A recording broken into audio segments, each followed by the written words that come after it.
حضرت مولا علی شیر خدا رضی اللہ تعالیٰ عنہ بیان فرماتے ہیں، آپ فرماتے ہیں اسے مبارک ہو جسے تھوڑے لوگ جانتے ہیں،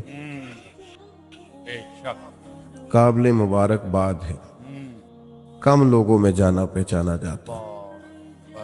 اور ایک حدیث پاک میں بھی فرمایا کہ وہ بندہ بڑا خوش نصیب ہے جس کی طرف انگلیوں سے اشارے نہ کیے جائے، فلاں جا رہا ہے فلاں جا رہا ہے۔ بہت سارے کام آپ کر نہیں سکتے، بہت سارے چیزوں میں آپ محسوس کرتے ہیں کہ یہ میرے ساتھ کیا ہوا۔ چلیں کچھ لوگوں کا مقصد اگر عہدوں تک پہنچنا ہے، اقتدار حاصل کرنا مقصد بنا لیتے ہیں، تو جتنے مجبور ہم نے عہدوں پر بیٹھے لوگ دیکھے ہیں، اتنا شاہد ہی کوئی مجبور ہو۔ یا آپ کبھی دیکھ لیں، حکومت مجبور ہوتی ہے، اپوزیشن آزاد ہوتی ہے، اس کا کام تو صرف تنقید کرنا ہے، وہ کرتی رہتی ہے۔ لیکن جو لوگ کسی عہدے پر بیٹھے ہوتے ہیں، لوگ بول دیتے ہیں اس کو یہ کر دینا چاہیے، اس کو وہ کرنا چاہیے، کچھ باتیں درست بھی ہوں گی لیکن اتنا آسان تھوڑی ہوتا ہے۔ بہت سارے پہلو ہوتے ہیں جن پر غور کرنی ہوتی ہے۔ اگر کوئی اخلاص کے ساتھ عہدے پر بیٹھا ہے تو اس کو بڑا پھونک پھونک کے قدم اٹھانا پڑتا ہے۔ تو کسی شخص کا مقصد اگر دولت کا حصول ہو کہ مجھے ہر صورت میں پیسہ ہی جمع کرنا ہے، اس نے بھی زندگی کا کوئی پیارا مقصد نہیں پایا۔ بہت ساری جگہوں پہ دولت نفع بخش ہوتی ہے، اللہ کا فضل ہوتی ہے، لیکن اگر جائز ناجائز کا لحاظ کیے بغیر مقصود ہی صرف حصول دولت ہو تو دولت کی پیاس اور بھوک وہ والی بھوک اور پیاس ہے جو پیسے ملنے سے ختم نہیں ہوتی، بڑھتی جاتی ہے۔ یہ بڑھتی ہے، یہ ختم نہیں ہوتی کہ جتنے ملیں گے حال میں مزید حال میں مزید کی آوازیں اور آئیں گی، یہ طلب بڑھے گی۔ یہ بڑا سخت نقصان کرتی ہے انسان کی باطن کا، اس کی نورانیت کا، اس کی کیفیات کا۔ جو لوگ قناعت پسند نہیں ہوتے، حریص ہوتے ہیں، لالچی ہوتے ہیں، وہ تو بیچارے الجھ جاتے ہیں، ان کا اندر تو اجڑ جاتا ہے پوری طرح، انہیں پتہ بھی نہیں چلتا اور وہ بے آباد ہو چکے ہوتے ہیں۔ اچھا، کئی دفعہ ایسا بھی ہوتا ہے وہ اخلاص سے چلے تھے، ان کے مقاصد بڑے حسین تھے، لیکن جب اس رستے پہ پڑے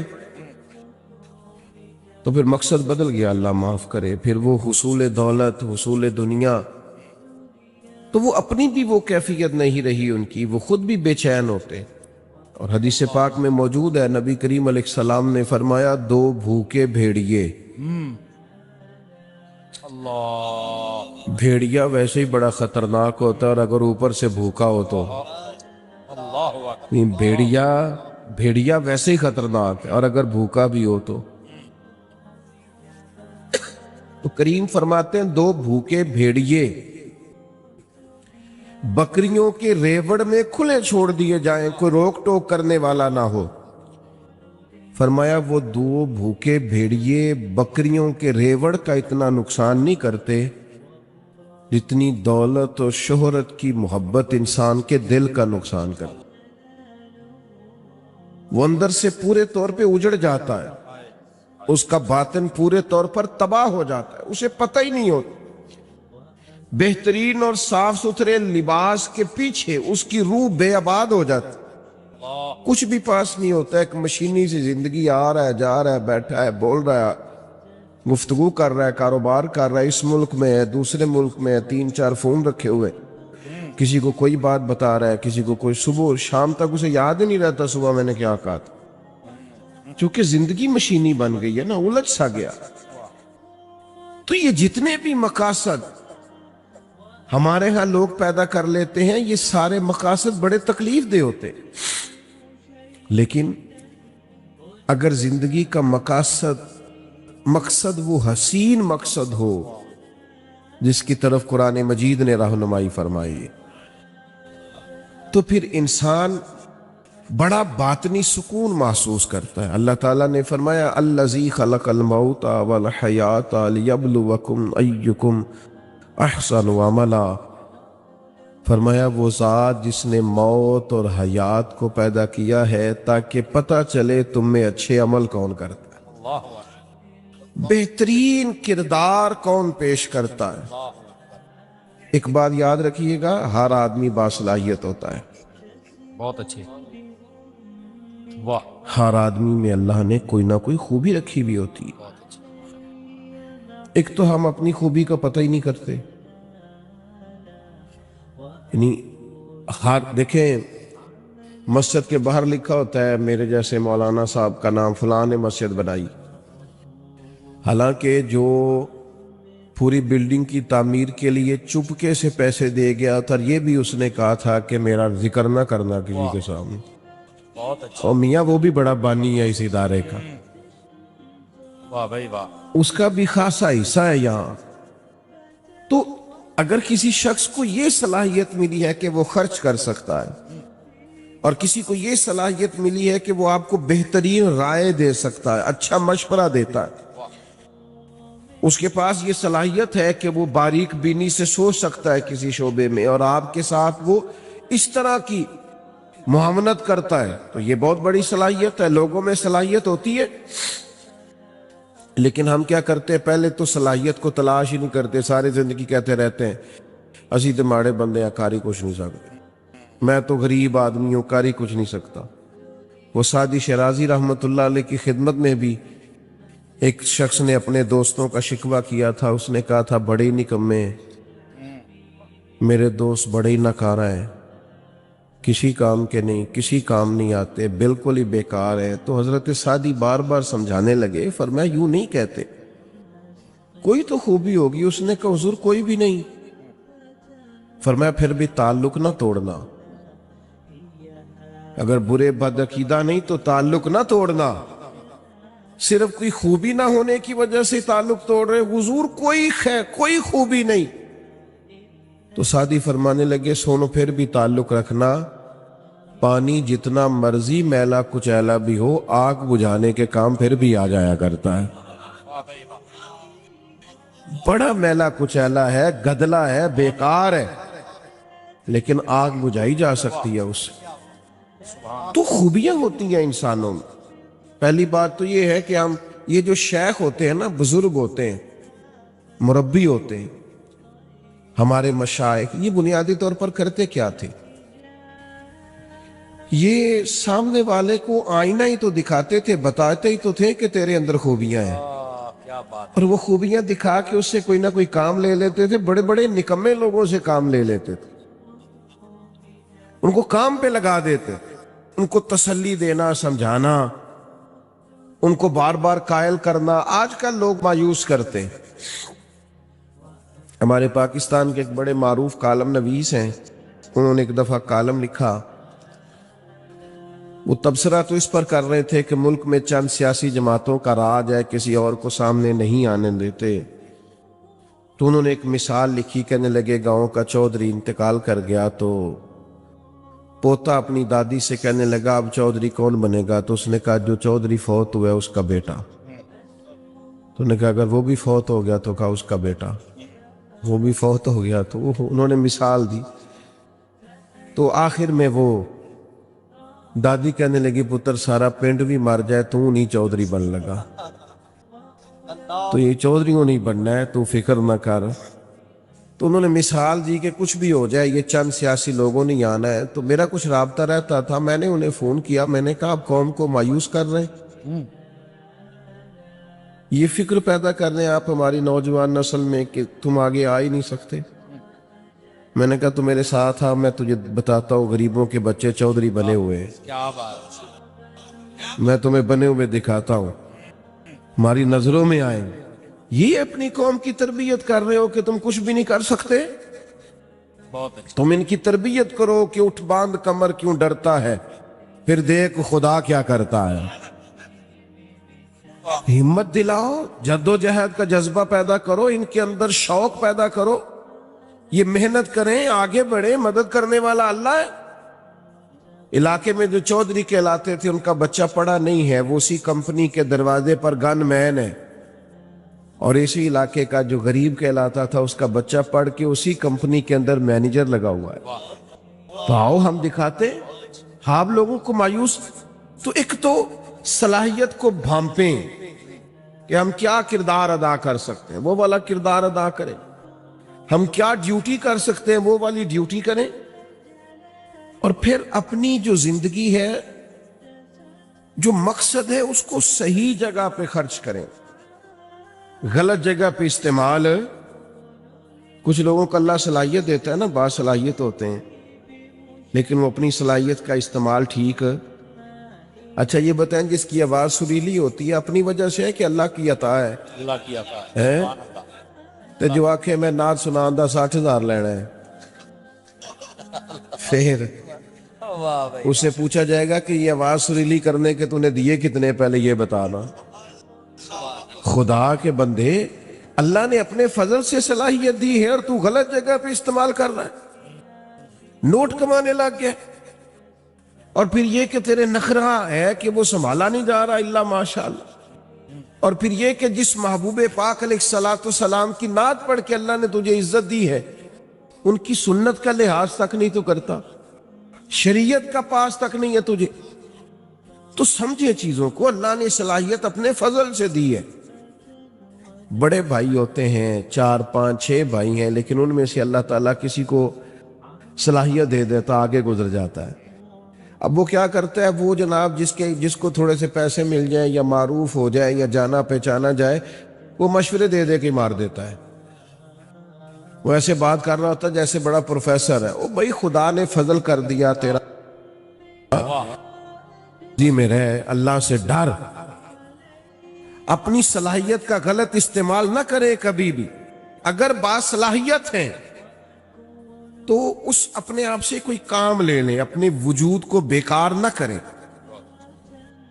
کوئی خدمت لیں، اس سے کوئی ڈیوٹی لیں، اپنے آپ کو کسی کام پہ لگا دیں، ورنہ ضائع ہو جائیں گے۔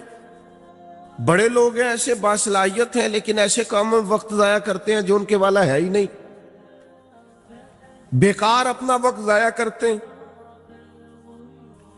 ہارون رشید بیٹھے تھے تو بہت سارے لوگ بادشاہ کے دربار میں آیا کرتے تھے، تو ایک صاحب آ گئے، وہ کہنے لگے میں آپ کو کوئی کرتب دکھاؤں گا اور پھر آپ سے انعام پاؤں گا۔ یہ آتے ہیں نا کرتب دکھانے والے، میجک شو کرنے والے، پھر وہ کچھ دکھاتے ہیں اور ان کو 10 روپے 20 روپے ایک آدمی دیتا ہے۔ اس نے کہا میں کرتب دکھاؤں گا اور آپ سے انعام لوں گا۔ کہا چلو۔ تو کچی دیواریں ہوتی تھی، اس نے سوئی ایک پھینکی، وہ جا کے دیوار میں لگی۔ سوئی کے پیچھے ایک چھوٹا سا سوراخ ہوتا ہے، پنجاب میں لوگ اس کو نکا کہتے ہیں، اس میں دھاگا ڈالا جاتا ہے۔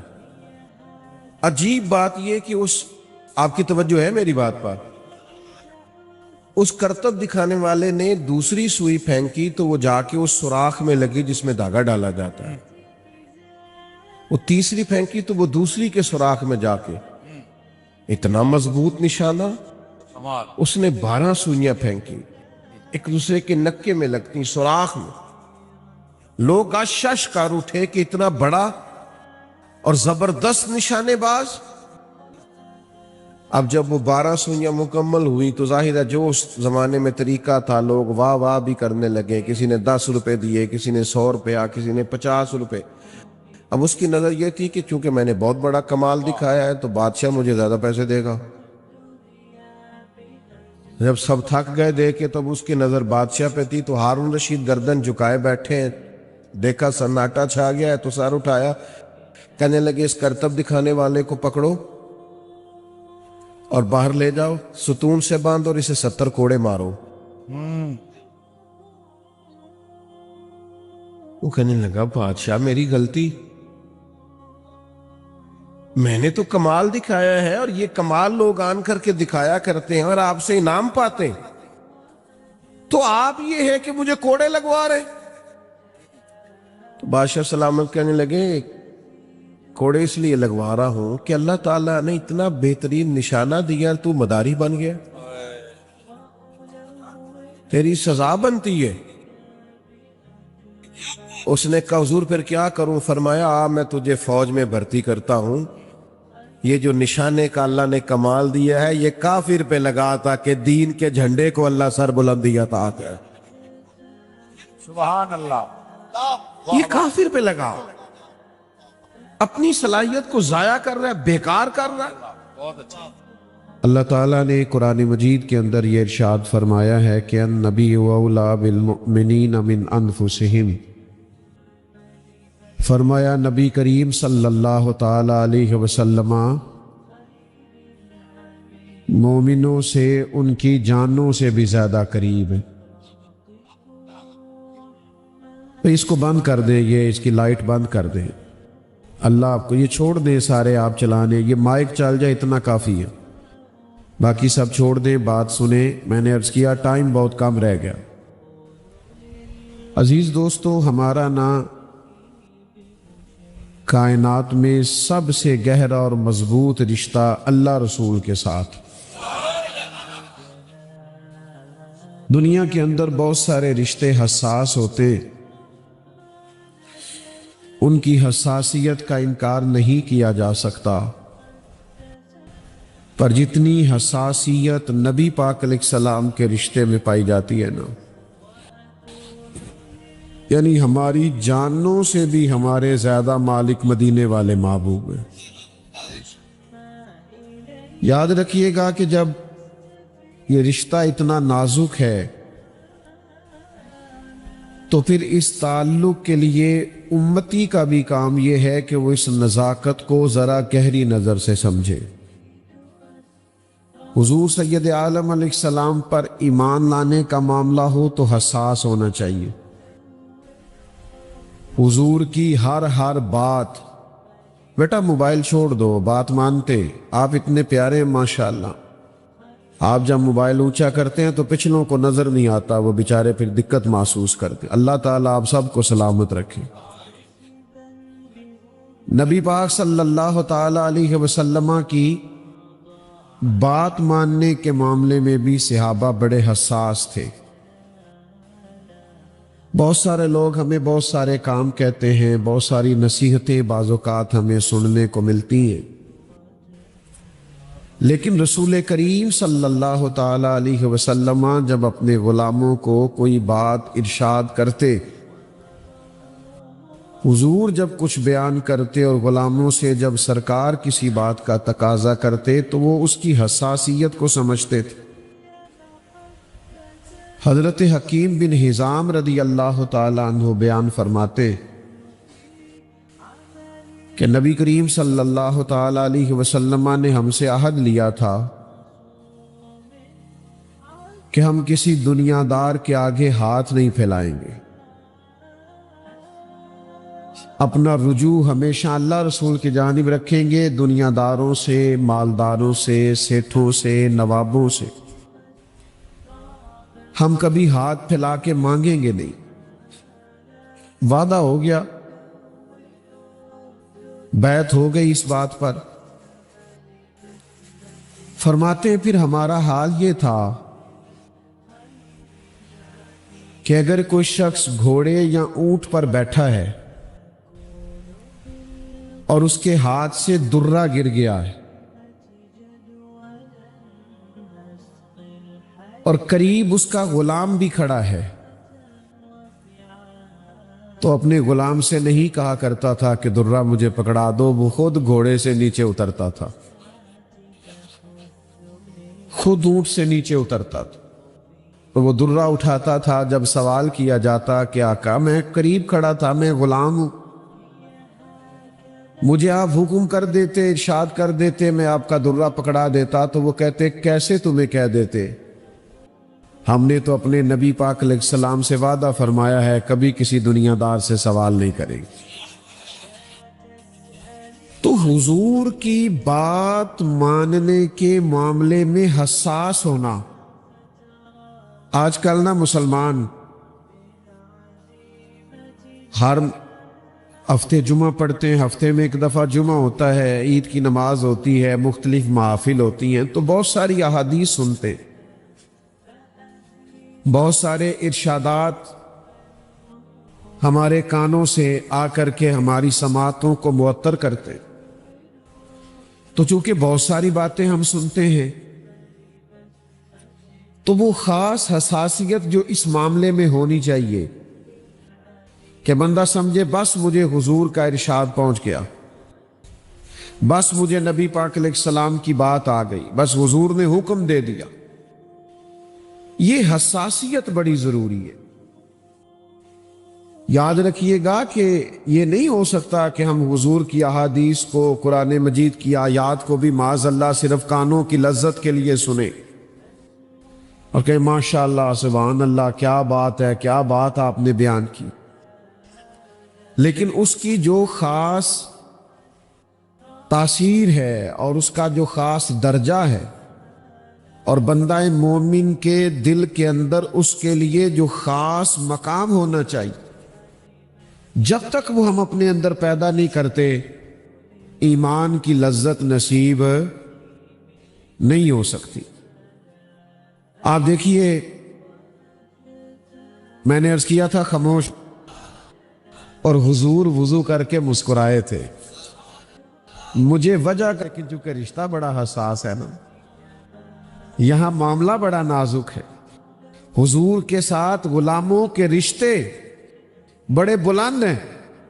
فرمایا پتہ کوئی نہیں کیوں مسکرائے تھے، لیکن چونکہ مسکرائے تھے میں تو فرض محبت ادا کر رہا ہوں، کسی کی ادا کو ادا کر رہا ہوں. تو عزیز یاد رکھیے گا کہ یہ خاص نزاکت ہے امتی کی حضور کے ساتھ کہ مومن نبی پاک علیہ الصلوۃ والسلام کی بات غیر مشروط مانتا ہے. غیر مشروط، سمجھ میں آئے تب بھی، سمجھ میں خدا نہ خواستہ نہ آئے، وہ کہتا ہے بس میرے نبی کا حکم ہے، بس میرے محبوب نے اسے حکمت سمجھ میں خدا نہ خواستہ نہ بھی آئے. ہماری عقلیں چھوٹی ہوتی ہیں نا، بعض اوقات حکمتیں سمجھ میں نہیں بھی آتی، لیکن بات اللہ رسول کی ہے نا، اس کو فوراً قبول کیا جائے گا، فوراً مانا جائے گا اور اس نزاکت کو سمجھا جائے گا. نبی کریم علیہ السلام جمعہ پڑھا رہے ہیں، تو جیسے میں نے ابھی دو چار دوستوں سے کہا نا، بعض اوقات کہنا پڑتا ہے موبائل بند کر دے اور بیٹھ جائیں اور خاموش ہو جائیں. یہ نقیب محفل یا خطیب یا اسٹیج سیکرٹری یہ لوگ بولتے ہیں، بعض اوقات نظم و نسق کو درست کرنے کے لیے نا، ماحول کو بہتر کرنے کے لیے کئی دفعہ کہنا پڑتا ہے. اور ڈر، ہمیں تو ڈر بھی لگتا ہے کسی کا دل نہ ٹوٹ جائے، دل آزاری نہ ہو جائے، کہنا پڑتا ہے بہرحال کہ یہ ذرا درست کر لو. تو یہ بعض اوقات ایسے مواقع آ جاتے. تو حضور علیہ السلام نا جمعہ پڑھا رہے تھے، تو ایک صاحب کھڑے ہو گئے، تو محبوب نے فرمایا بیٹھ جاؤ. ایک صحابی دروازے پہ تھے، ابھی ان کے کانوں میں آواز گئی، وہ وہی بیٹھ گئے. ایک قبیلہ بنو غنم میں تھے، ان کے کانوں میں وہی آواز گئی اور وہ وہی بیٹھ گئے. جس نے جہاں سنا وہ وہی. اچھا، نبی پاک علیہ السلام نے ایک شخص سے کہا، تو جب سوال ہوا نا کہ بھئی آپ سے تو نہیں کہا تھا، آپ سے تو نہیں کہا تھا، آپ سے تو نہیں کہا تھا، یہ تو فلاں سے کہا تھا، تو کہا یا رسول اللہ اپنے نام تو نہیں نہ لیا. یہ محبوب کی بارگاہ ہے، بس اشارہ ہو گیا، بس حکم ہو گیا، بس ہم سمجھ گئے کہ کریم کی اس وقت رضا یہ ہے کہ بیٹھ جاؤ، بس حضور کی مرضی یہ ہے کہ بیٹھ جاؤ. تو چونکہ نام لیا نہیں، ارشاد فرمایا نہیں، تو جس کے کانوں میں آواز گئی نا، سانو قید سجن دا گہنا ہے، وہ جنج رکھے اساں اونج رہنا ہے. تو بس بات کانوں میں آ گئی، ختم ہو گیا معاملہ. حضور نے فرما دیا بیٹھ جاؤ، تو لہذا بیٹھ گئے. تو میں نے یہ باتیں دو تین آپ کی خدمت میں عرض کی کہ زیادہ غلام زیادہ بحثیں نہیں کرتے کہ یہ کیسے ہوا، تو اس کی کیا حکمت ہے، تو اس کام میں کیا حکمت ہے. بس وہ سمجھتے ہیں ہمارے لیے ہمارے رسول کا حکم ہے، ہمیں ہمارے نبی پاک نے فرمایا ہے، حضور نے فرمایا سود حرام ہے تو لہذا حرام، جھوٹ بولنا ناجائز ہے تو لہذا، دھوکہ نہیں دینا تو لہذا نہیں دینا، فراڈ نہیں کرنا تو لہذا نہیں کرنا، کم نہیں تولنا ناپنا تو لہذا نہیں تولنا. وہ فرما دو جیا. اب آپ حکمت کے پیچھے جائیں، اب آپ وجہ پوچھیں تو یہ غلاموں کا شیوا نہیں ہوتا. اللہ تعالیٰ مجھے اور آپ کو سمجھنے کی توفیق عطا کرے. اللہم صلی علی سیدنا و مولانا محمد معدن الجود والکرم وآلہ وبارک وسلم. اللہ بڑی محبت. دنیا کے اندر جو لوگ اپنا گھر صحیح معنوں میں اخلاقی طور پر اور تربیتی اور علمی طور پر مرتب کرنے میں کامیاب ہو جاتے ہیں، وہ دنیا کے بڑے کامیاب لوگ ہوتے ہیں. اور دنیا میں سب سے مضبوط آدمی وہ ہوتا ہے جو اپنے گھر کے اندر مضبوط ہوتا ہے. جو گھر سے ٹوٹ جاتا ہے، بکھر جاتا ہے، اپنے گھر کے ماحول کو سنبھال نہیں پاتا، وہ دنیا میں کوئی کارنامہ سر انجام نہیں دے پاتا. بہت سارے لوگ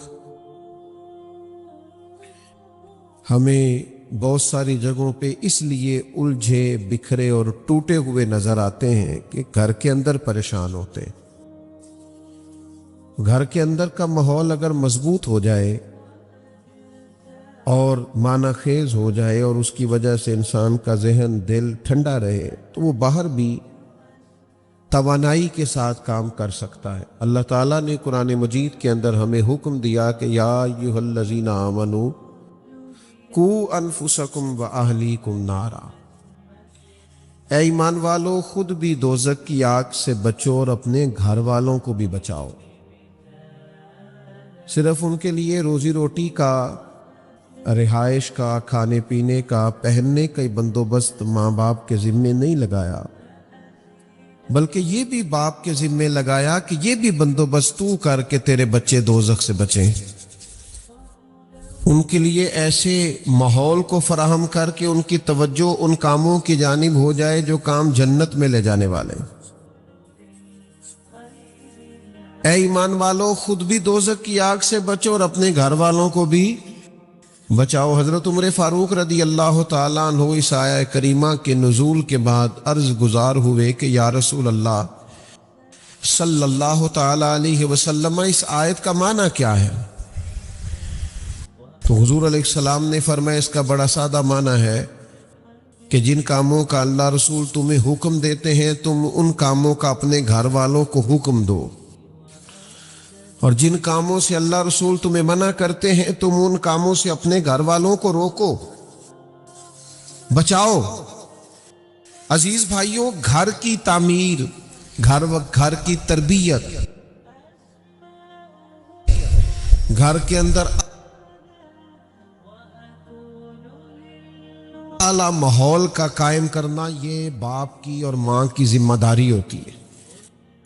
انہوں نے اپنے گھر کے ماحول کو کس طرح ٹھیک رکھنا ہے؟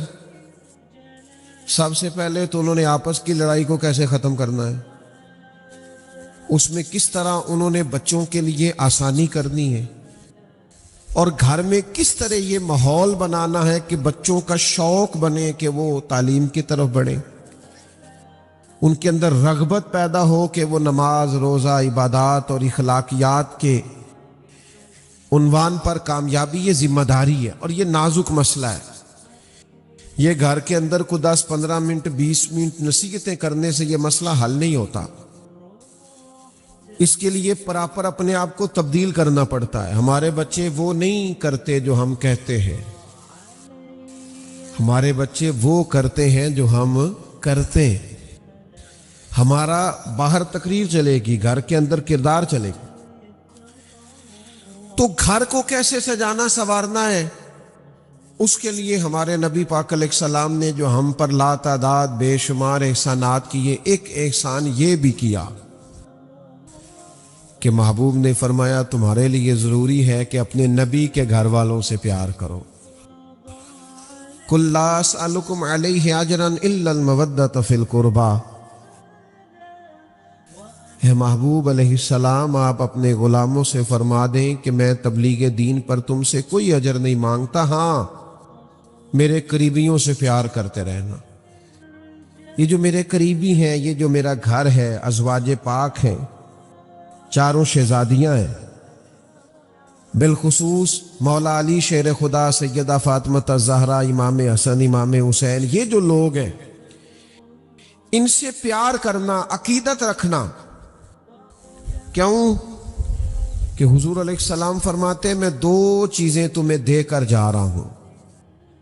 آپ زیادہ غور کریں گے میری بات پر. اللہ تعالیٰ آپ کو مہنگے مہنگے موبائل دے، ویڈیو بھی آپ ضرور بنائیں، منع نہیں کرتا، پر توجہ میری بات پر کریں، دیکھیں میری طرف، تاکہ میں نے تھوڑی سی باتیں کرنی ہے، جلدی بات ختم کرنے کا عادی ہوں. حضور فرماتے ہیں میں 2 چیزیں تمہیں دے کے جا رہا ہوں، انہیں تھام کے رہنا، گمراہی تمہارے پاس نہیں آئے گی. باتوں کو گہرائی سے سمجھا کریں، یہ 2 چیزیں جو پکڑ لے گا گمراہ نہیں ہوگا. یا رسول اللہ صلی اللہ تعالی علیہ وسلم کرم فرمائے. حضور فرمانے لگے کہ اللہ کی کتاب قرآن تمہیں دے کے جا رہا ہوں، اور دوسرا اپنا خاندان تمہیں دے کے جا رہا ہوں.